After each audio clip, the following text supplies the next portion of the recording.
खास मुलाकात, और खास मुलाकात में चर्चा उत्तर प्रदेश चुनाव के आखिरी चरण की। और इस खास मुलाकात में हमारे साथ पुनः वरिष्ठ पत्रकार, संपादक, लेखक उर्मिलेश जी हमारे साथ मौजूद हैं।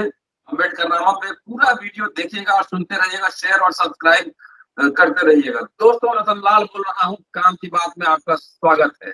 सीधे लिए चलता हूँ उर्मिलेश जी के पास। उर्मिलेश जी, आपके होम डिस्ट्रिक्ट गाजीपुर में क्रिस्टोफर कॉर्डवेल, 7वें चरण में चुनाव है। चुनाव प्रचार आज खत्म हो गया। प्रधानमंत्री जी डमरू बजा रहे थे बनारस में, और जो रिपोर्ट्स आ रही हैं उसके हिसाब से बनारस में भी स्थिति ठीक नहीं है। और जिन चाहे गाजीपुर और अन्य जगहों, वहां भी हमने पता करने की कोशिश की कि वहां भी बीजेपी की स्थिति ठीक नहीं। नंबर एक। नंबर दो, अब तक के माहौल से लगता है कि जो राम मंदिर और मस्जिद और जिन्ना और कब्रिस्तान, इस इलेक्शन में कुछ चला नहीं है। मुख्यमंत्री योगी ने डुबो देंगे, ठोक देंगे, गर्मी ठंडा कर देंगे, तमाम ये भाषा बोलते रहे मुख्यमंत्री होते हुए भी, लेकिन इसका भी कुछ खास असर होता दिख नहीं रहा है।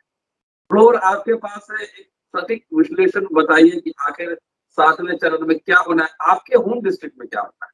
बहुत ऐतिहासिक ऐतिहासिक जिला गाजीपुर। उर्मिला जी, स्वागत।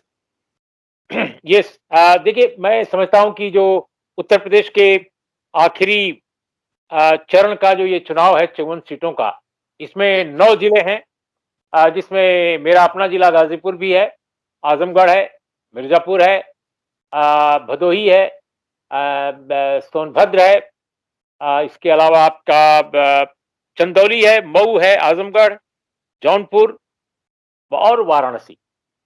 इसमें सबसे बड़ा जो शहर है वो वाराणसी है। इसके बाद जितने भी शहर हैं, जितने भी जिले हैं, जिले तो सभी प्रमुख हैं, लेकिन उसमें जो प्रमुखता या ऐतिहासिकता जिनकी है, उसमें हमारा गाजीपुर जनपद है। और बलिया भी एक जमाने में, आप जानते हैं, गाजीपुर का ही हिस्सा हुआ करता था, जो बाद में डिवाइड होकर के बलिया डिस्ट्रिक्ट अलग बना। तो ये एक तो आखिरी चरण है। और दूसरी बात यह है कि इस चुनाव का एक बड़ा महत्व यह है कि भारतीय जनता पार्टी पिछले काफी वर्षों से राम जन्मभूमि बाबरी मस्जिद विवाद के दौरान जो उसने एक क्वाइन किया स्लोगन, उसमें काशी और अयोध्या की बात काफी की जाती थी। उसमें बाद में मथुरा भी जोड़ा गया। बाबरी मस्जिद ध्वंस के बाद जब इन लोगों ने सफलतापूर्वक उसको गिरा दिया और पूरे देश में एक कम्युनल पोलराइजेशन खड़ा किया गया, और जो अपने आप को हिंदू धर्म से जुड़ा मानने वाले लोग हैं, उनको मोबिलाइज किया गया कि आपके लिए हम राम लाए हैं, राम मंदिर लाए हैं, वगैरह वगैरह। तो उसमें इन 3 शहरों का नाम लिया गया। पहले 2 का लेते थे, काशी और अयोध्या, फिर मथुरा बाद में जोड़ा गया। उसमें अयोध्या का चुनाव हो चुका है, मथुरा का भी चुनाव हो चुका है, काशी का चुनाव 7 तारीख को है। लेकिन काशी में अयोध्या की तरह ही, मथुरा की तरह ही, किसी भी तरह के हिंदुत्व का कोई असर दिखाई नहीं पड़ता। तो जिस हिंदुत्व को लेकर ये लोग पूरे देश में घूमते थे, वो हिंदुत्व उसी जमीन से गायब है जिस जमीन से उसको इन्होंने उठाया था। जी। क्यों गायब है? क्योंकि दरअसल हिंदुत्व एक नकली चीज है, एक आर्टिफिशियल, एक फॉल्स कॉन्शियसनेस है, एक मिथ्या चेतना है। क्योंकि हिंदू हिंदू क्या होता है? हिंदू क्या है बताइए ना हमको आप। हिंदू क्या है? हिंदू में इतने जातियां हैं। अब जैसे आप किसी नाई से कहिए, किसी बार्बर से कहिए, आप किसी आई मीन रुई धुलने वाले से कहिए, किसी कपड़ा धोने वाले व्यक्ति से कहिए, किसी कुशवाहा जी से कहिए, किसी यादव जी से कहिए, तो उनके लिए क्या हिंदुत्व है आप बताइए। तो हिंदुत्व को एक नकली ढंग से एक ग्रुप बनाकर इन लोगों ने जिस तरह पेश किया था, दरअसल हिंदू नाम की जो चीज है वो वर्ण व्यवस्था है, और वर्ण व्यवस्था को अगर हटा दीजिए तो हिंदू कुछ नहीं है। सभी हिंदू कहे जाने वाले जितने लोग हैं उनके लिए हिंदू में कॉमन क्या है? क्या कॉमन है? सभी जातियों के भगवान तक अलग हैं, महापुरुष तक अलग हैं, सब अपने अपने महापुरुष चुन लेते हैं लोग। तो मेरा ये कहना है कि हिंदू का मतलब जाति, हिंदू का मतलब वर्ण व्यवस्था। वर्ण व्यवस्था को जैसे ही आप खत्म कीजिए तो आपको हिंदुत्व दिखाई नहीं पड़ेगा। और इसीलिए डॉक्टर बी आर अम्बेडकर कहते थे कि जरूरत इस बात की है कि जातियों का विनाश किया जाए, जातियों को तोड़ा जाए, क्योंकि उनको ये अच्छी तरह मालूम था कि इस देश में अगर डेमोक्रेसी को बिल्ड करना है, इंडिया को एक आधुनिक राष्ट्र बनाना है, तो आप हिंदुत्व के रहते नहीं बनाया जा सकता। Hindutva is a negation to democracy, a modern national जो स्ट्रक्चर हो सकता है अपने राष्ट्र राज्य का, वो आप धर्म को जब तक नहीं हटाएंगे, धर्म को जब तक स्टेट से आप डिटैच नहीं करेंगे। मैं ये नहीं कह रहा हूं कि हिंदू धर्म को मिटाइए, नहीं, हिंदू धर्म रहे कोई दिक्कत नहीं है, लेकिन आप उपासना पद्धति एक हो सकती है ना, किसी भी व्यक्ति की कोई उपासना पद्धति हो सकती है। अब आदिवासियों को ये कहते हैं कि हिंदू हैं, लेकिन आदिवासी कहते हैं कि हम हिंदू थे ही नहीं कभी। अभी आप देखिए झारखंड मुक्ति मोर्चा के बड़े नेता हैं, मुख्यमंत्री हैं, वो तो साफ कहते हैं कि ट्राइबल्स उनके अपने रिलीजियस, उनके अपने भरोसे विश्वास हैं।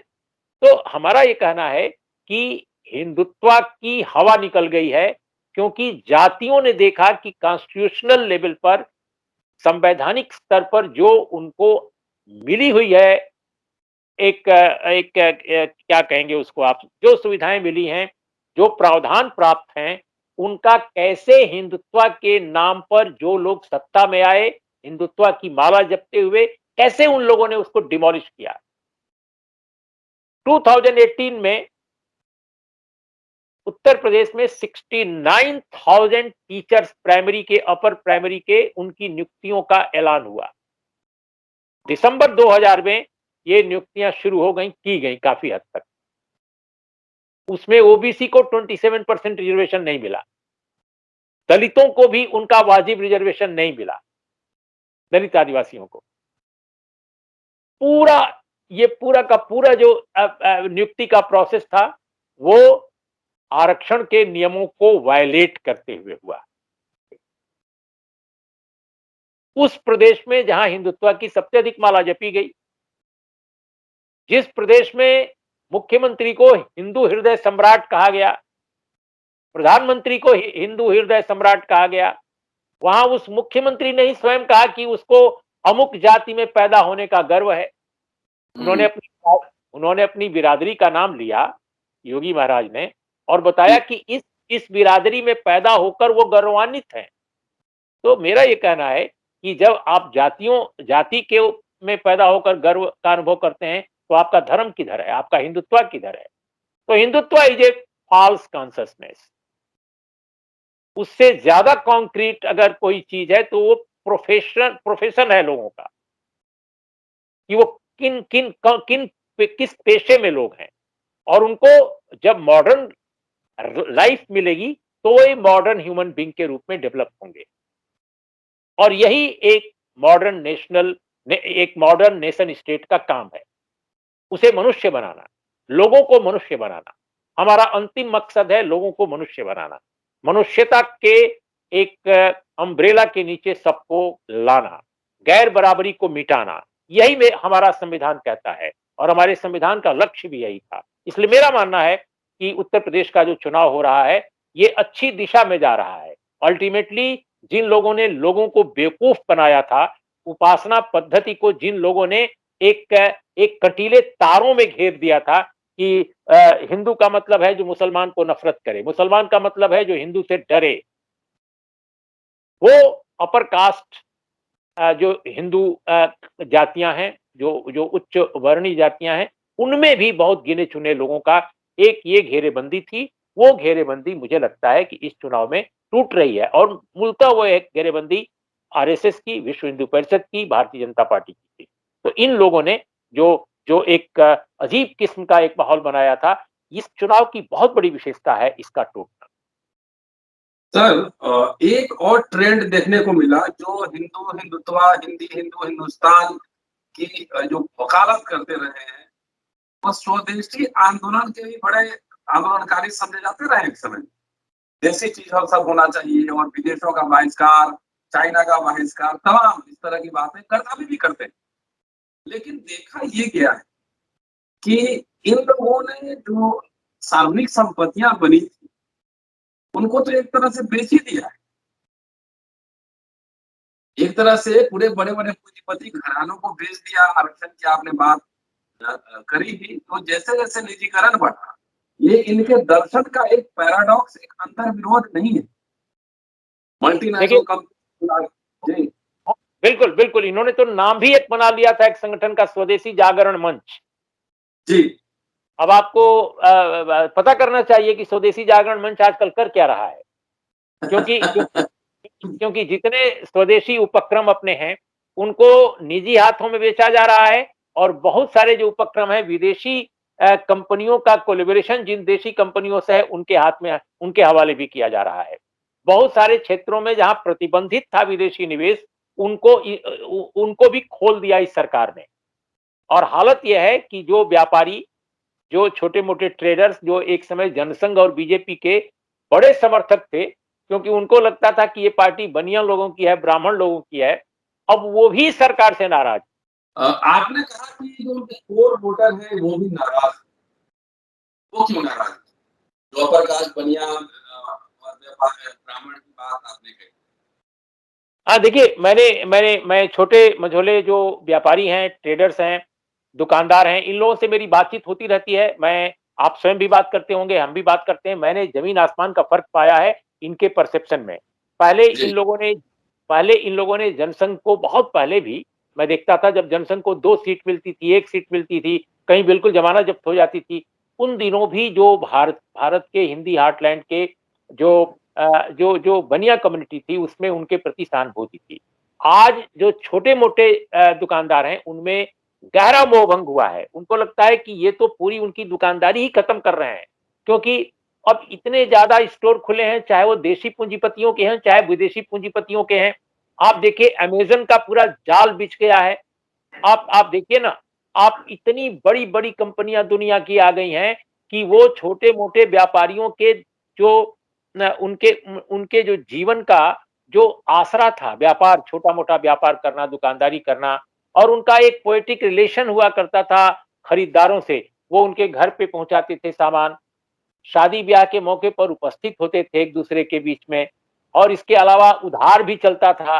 वो बाकायदे बही खाता लिखते थे। ये जी। सारी की सारी तो सारे के सारे रिलेशन खत्म हो गए लोगों के और उनको अब अपना अपना अपना व्यापार खत्म करके और 10,000 15,000 पर नौकरियां करनी पड़ रही हैं उनके बच्चों को। हमने ऐसे दुकानदारों को देखा है जो अपने यहाँ 5,000 रुपए पर नौकर रखते थे, लेकिन आज उनका ही बेटा 10,000 रुपए पर नौकरी तलाश रहा है। तो ये एक नई परिस्थिति है और मैं समझता हूं कि जिस तरह इनका हिंदुत्व एक नकली है, मिथ्या चेतना है, ठीक उसी तरह से इनका राष्ट्रवाद, इनका स्वदेशीवाद, वह भी एक मेयर प्रोपेगेंडा है, एक महज एक प्रोपेगेंडा है। They are basically they are advocating the interest of big big big money. ये उद्योगपतियों, बड़े कारपोरेट देसी विदेशी कंपनियों के पैरोकार हैं। ये साबित हो गया जो इंडस्ट्रियल पॉलिसी, जो फाइनेंशियल रिफॉर्म्स, जो इकोनॉमिक रिफॉर्म्स इन्होंने किए हैं, क्योंकि बुनियादी तौर पर इंडिया में जो इकोनॉमिक रिफॉर्म्स है वो मोनोपोली हाउसेस और मल्टीनेशनल कंपनियों के पक्ष का है, जनता का ये इकोनॉमिक रिफॉर्म नहीं है। इकोनॉमिक रिफॉर्म से थोड़ी बहुत चीजें जो जनता को मिली होंगी तो उससे लोग उनको खुशहाली हुई कि अरे ये तो हमको मॉल मिल गया, हमको ये बड़ा बाजार आ गया, हमको बड़ी गाड़ी मिल गई। लेकिन आपके जीवन में कितना बड़ा बदलाव आया है और जितना आपको मिला है उसके मुकाबले आपने कितना खोया है, ये आपको हम्म। देखना पड़ेगा। तो व्हाट आई फील और सभी लोग ये महसूस करते हैं ऐसे लोग कि स्वदेशी जागरण मंच हो, आरएसएस हो या बीएसपी हो या भाजपा हो, सभी संगठनों को आप देख लीजिए, इनके हिंदुत्व इनका एक मिथ्या चेतना है, और राष्ट्रवाद और स्वदेशवाद जो है वो एक लोगों को बेवकूफ बनाने का जरिया है। इसमें इन्होंने सबका साथ सबका विकास नारा दिया था, लेकिन एक भी मुसलमान को टिकट नहीं दिया।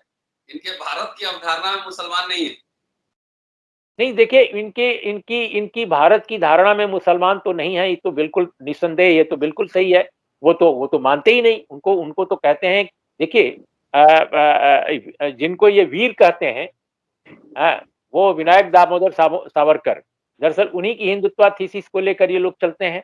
जी। और वो द्विराष्ट्र की थीसिस के पैरोकार सबसे बड़े वही थे, और सबसे बड़े जन्मदाता वही थे। मोहम्मद अली जिन्ना को जोड़ा जाता है कि वो द्विराष्ट्र थीसिस के पैरोकार थे और जन्मदाता थे, जनक थे।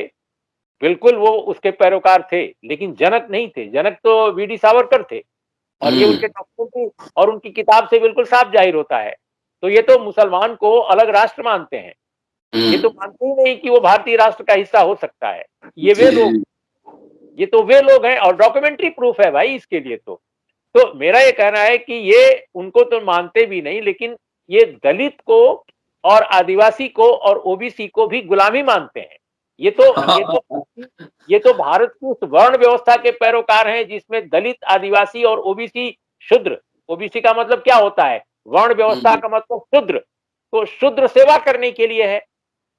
शूद्र जो है वो पेट पालने के लिए है, उसका काम खेती करना है, दूध दूध दूध निकालना है, आपको सेवा देगा, आपको आपको वो खाना देगा, आपको वो खाद्यान्न देगा, है। इसके अलावा आपके यहाँ खेती का आपके खेत होंगे, उस पर वो जोतेगा, खेत आपका होगा, इन लोगों का होगा, बड़े लोगों का, और जोतेगा वो। तो भारतीय वर्ण व्यवस्था में जो शूद्र है वो सेवक है बड़े लोगों का, और जो जो जो दलित है वो तो वर्ण व्यवस्था से भी बाहर रखा गया है, उसको तो इन्होंने माना ही नहीं कि वर्ण व्यवस्था का हिस्सा है जी। तो हमारा ये कहना है कि ये वे लोग हैं जिनको वापस करना है वर्ण व्यवस्था का वो राज। तो कहते हैं कि हमें प्राचीन वैभव चाहिए भारत का, परम वैभव, परम वैभव। तो परम वैभव क्या है, प्राचीन वो वर्ण व्यवस्था है। इसीलिए वो बुद्धिज्म से चिढ़ते हैं, वो सिखिज्म से चिढ़ते हैं, क्योंकि हाँ, अशोक के खिलाफ देखिए, अभी हाल में साहित्य अकेडमी अवार्ड विनर जो है वो उन्होंने, जो भारतीय जनता पार्टी के पैरोकार समर्थक माने जाते हैं, उन्होंने क्या अशोका को किस रूप में पेंट किया है। तो अशोक से या बुद्धिज्म से जो इनकी चिढ़ है वो इसी के कारण है, क्योंकि बुद्धिज्म ने इनके जाति और वर्ण व्यवस्था के पूरे तंत्र को चैलेंज किया। इनकी पूरी धार्मिक और इनकी पूरी पौराणिक आस्थाओं को और उनकी स्थापनाओं को बुद्धिज्म ने धज्जियां उड़ा दी। बुद्धिज्म एक मोस्ट मॉडर्न रिलीजन के तौर पे इमर्ज किया, मानवीय, वेरी ह्यूमन, और that was basic problem with them. तो इसीलिए मुझे लगता है कि ये जो भी कहते हैं उसमें सिर्फ मुसलमान इनके लिए नहीं बहिष्कृत है या बाहरी है, बल्कि ये तो अन्य जो बिरादरियां हैं, अन्य जो वर्ण हैं, उनको भी अपनी सेवा के लिए केवल चाहते हैं, उनका उपयोग केवल सेवा करना है। जी सर, एक चलते चलते एक और सवाल, आप राइट विंग पॉलिटिक्स के क्रिटिक तो रहे हैं, बहुत वाइब्रेंट क्रिटिक रहे हैं। किसके? वो राइट विंग पॉलिटिक्स है, right wing politics, yes, right wing, yes. लेकिन ओवरऑल पॉलिटिकल क्लास पे भी आपकी पहली नजर रहती है, और आपने आलोचना करने से किसी को छोड़ा नहीं। तो मेरा ये कहना है कि क्या कोई ऐसा पॉलिटिकल फॉर्मेशन बनता दिख रहा है कि जितने राइट विंग पॉलिटिक्स वालों ने जो एजेंडा सेटिंग किया है, चाहे इकोनॉमिक रिफॉर्म्स को लेकर, चाहे शिक्षकों की भर्ती को लेकर, चाहे निजीकरण को लेकर, चाहे आरक्षण की धज्जियां उड़ाने को लेकर, कोई ऐसा पॉलिटिकल फॉर्मेशन दिख रहा है कि जो इसको अनडू करे? नहीं, अभी नेशनल लेवल पर भारत में ऐसा कोई पॉलिटिकल फॉर्मेशन नहीं है, मुझे कहने में कोई हिचक नहीं है। भारत में एक ऐसे पॉलिटिकल फॉर्मेशन के हम सब स्वप्नदर्शी हो सकते हैं, लेकिन मैं जो मौजूदा जो राजनीतिक तंत्र है, जो राजनीतिक पार्टियां हैं, उनमें अकेली ऐसी कोई पार्टी नहीं है अखिल भारतीय स्तर पर जो इस तरह का काम कर सके। लेकिन रीजनल लेवल पर बहुत सारी पार्टियां हैं, और जो अलग अलग ढंग से काम कर रही हैं, किसी में कुछ कम कमियां हैं, कुछ में शॉर्ट कमिंग्स हैं, बहुत सारे इश्यूज पर वो क्लियर नहीं है। मेरे को हमेशा लगता है रतन लाल जी की भारत को एक सामाजिक न्यायवादी वामपंथी राजनीति की जरूरत है। एक जी ऐसी राजनीति, एक ऐसी राजनीति जो सोशल जस्टिस जिसका कमिटमेंट हो और वाम वाम रुझान जिसके पास हो, एक ऐसा जी वाम जो समानता के दर्शन को स्थापित कर सके। इसलिए भारत में आप जो जो जो वामपंथी उसूल है और जो अंबेडकर का जो चिंतन है और जो जी भगत सिंह का जो चिंतन है, भगत सिंह का चिंतन, अंबेडकर का चिंतन और वाम रुझान, ये बल्कि अगर वाम रुझान को थोड़ी देर के लिए आप हटा भी दीजिए तो अंबेडकर स्वयं डॉक्टर भगत सिंह स्वयं एक वामपंथी रुझान के व्यक्ति थे। तो भगत सिंह और अंबेडकर की जो वैचारिकी है उसका अगर कन्वर्जेंस हो जाए तो भारत को एक आदर्श राजनीतिक तंत्र, एक आदर्श राजनीतिक विमर्श प्राप्त हो जाएगा, बशर्ते कि वो सांगठनिक लेवल पर रिफ्लेक्ट हो। अब जैसे मान लीजिए डीएमके नाम की पार्टी है, लोकतंत्र और सेकुलरिज्म के प्रति उसका कमिटमेंट है, सोशल जस्टिस के प्रति उसका कमिटमेंट है, लेकिन तमिलनाडु तक वो सीमित है, उसकी अपनी भी प्रॉब्लम्स हैं। और आई मीन मैं ये नहीं कह सकता हूं कि पूरे भारत में एक कोई रीजनल पार्टी ऐसी हो सकती है जो स्पेस को ऑक्युपाई कर ले और वो बेहतर ढंग से चीजों को करे। एक भारत एक गठबंधन है, भारत एक सामाजिक गठबंधन है। इसमें हमें लगता है कि राजनीतिक गठबंधन भी भारत को चाहिए, जो अलग अलग ढंग के लोगों का कॉमन मिनिमम प्रोग्राम पर एक राजनीतिक गठबंधन दिखाई पड़े। भारत को संभालने की क्षमता वैसे ही किसी गठबंधन में हो सकती है। सर, बीच में जिस तरीके से मीडिया ने बसपा को बहुत ही अंडर एस्टिमेट करने की कोशिश की थी और सोशल मीडिया पे भी ये देखा जा रहा था ट्रेंड, लेकिन अब सुनने में आ रहा है कि अब बीच के चरणों में बसपा ने कमबैक किया है। तो देखिए, हाँ, हाँ, उत्तर प्रदेश के चुनाव में बहुजन समाज पार्टी को मीडिया ने जितना नजरअंदाज किया, उससे ज्यादा बहुजन समाज पार्टी ने स्वयं अपने को नजरअंदाज किया, मेरा ये मानना है। क्योंकि जी उसने उसने 5 वर्षों तक कोई काम ही नहीं किया। कोई किसी भी मुद्दे पर केवल उनके यहाँ से ट्वीट आता था, ट्वीट किया जाता था, चाहे वो सुश्री मायावती जी हो या बसपा की तरफ से आधिकारिक कोई भी बात हो। तो वो कभी जनता के बीच में, समाज के बीच में जाकर के अपने को बात करना, अपनी अपनी एक एक्टिविटीज के तौर पे दिखाई पड़ना, बसपा एकदम विलुप्त थी 5 साल। बल्कि उसके मुकाबले भीम आर्मी के जो रावण हैं, चंद्रशेखर रावण, उन्होंने वो हर जगह दिखाई पड़ते थे। वो अलग बात है कि उनकी अपनी वैचारिक समस्या उनकी भी है, लेकिन बहुजन समाज पार्टी ने एक संगठन के रूप में अपने को विलुप्त कर लिया था। और वो जो विलोपवाद है बहुजन समाज पार्टी का, ये केवल 5 साल से नहीं है, काफी वर्षों से चला आ रहा है। उसके पीछे क्या कारण है, इस पर प्रेस में, सामाजिक विमर्श में बहुत सारी चीजें आती रहती हैं। लेकिन मेरा मानना है कि बहुजन समाज पार्टी ने अगर लगातार काम किया होता जनता में तो उसकी आज जैसी स्थिति नहीं होती। और मेरा मानना है रतनलाल जी कि उसके कई उम्मीदवार अच्छी तरह से लड़ रहे हैं, लेकिन ये उम्मीदवारों के कारण है और उस क्षेत्र की बुनावट के कारण है। बहुजन समाज पार्टी का जो अपना वोट बैंक है, अपना जो एक वोट बैंक है, उसको मीडिया की भाषा में कह दिया जाता है कि एक सामाजिक जो समर्थन उसको है बहुजन समाज पार्टी को, दलित बिरादरियों में से कुछ बिरादरियों का, वो इंटैक्ट तो मैं नहीं कहूंगा, लेकिन उसका एक बड़ा हिस्सा उसके साथ अभी भी है। लेकिन उसमें से कुछ बिरादरियां, कुछ समाज वो अलग भी हुए हैं, उनसे निराश होकर, मोहभंग का शिकार होकर। और जो मोहभंग का जिनका जो शिकार हुए हैं, उन्होंने टैक्टिकल पोजीशन इस चुनाव में ली है कि भाजपा को जो हराने वाली ताकत है उसका हम साथ देंगे। तो भाजपा विरोधी जो खेमा है उसके साथ भी दलित समाज जुड़ा है इस बार। मैं समझता हूं कि बीएसपी का रिजल्ट कैसा होगा इस चुनाव में, उस पर कोई प्रेडिक्शन करने के बजाय 10 मार्च हम इंतजार करें और देखा जाए कि क्या होता है। लेकिन उनकी राजनीतिक जो स्थिति है अच्छी नहीं है, ये मैं कह सकता हूं। ठीक है सर, 10 मार्च को थोड़ा बहुत रखिएगा, पहले से ही आपसे आग्रह कर ले रहा हूँ क्योंकि उस दिन आप बिजी रहेंगे, कई जगह बोलना होगा, लेकिन थोड़ा सा वक्त अम्बेडकरनामा के लिए भी निकालिएगा, हम लोग उस दिन इसका विश्लेषण पूरा करेंगे। शुक्रिया सर, थैंक यू। और दोस्तों, उर्मिलेश जी थे, बेबाक बोलते हैं, पूरा वीडियो सुनिए, शेयर कीजिए और सब्सक्राइब करते रहिए। शुक्रिया, जय हिंद।